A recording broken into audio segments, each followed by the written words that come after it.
This is the Cholo News Report for Sunday 28 January 2018. A suicide bomber in an ambulance, packed with explosives, kills at least 102 people and wounds 158 outside a hospital in Kabul, Afghanistan.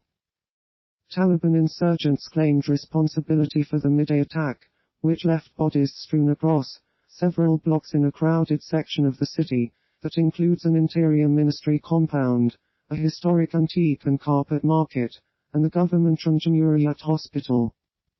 Hours after the bombing, municipal trucks carried loads of debris and broken glass from the site, and people crowded outside the gates of the emergency hospital, some seeking information about their loved ones and others offering to donate blood.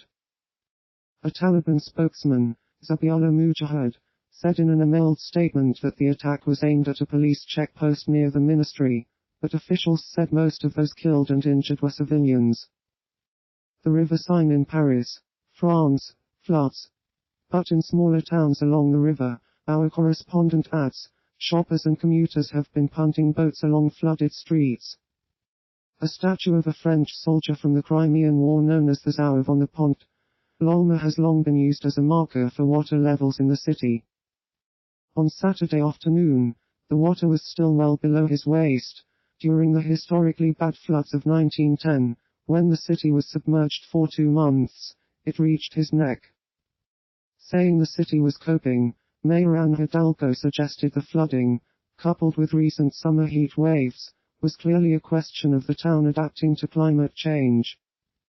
In the United States, billionaire Steve Wynn, best known for his casino hotels and resorts, resigns as Republican National Committee Finance Chair following sexual harassment reports, including a $7.5 million settlement with a former worker at his Las Vegas resort.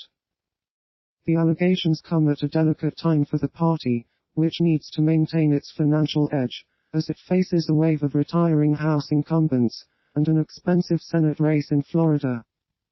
His duties include building a national network of fundraisers and courting major donors, who increasingly have more options amid the rise of outside groups that can raise and spend unlimited sums.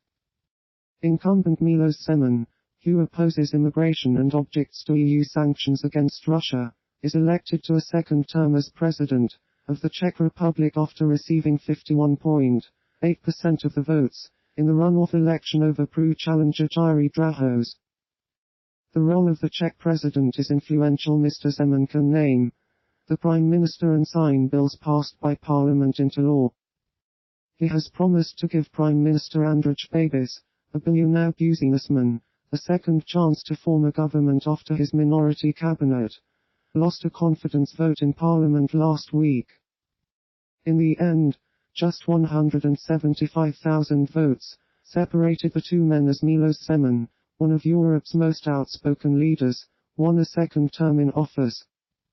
When a person collapsed in a Prague hotel, where Zeman claimed victory in the presidential runoff, some people present first verbally, then physically, attacked the reporters who were covering the incident, television footage shows.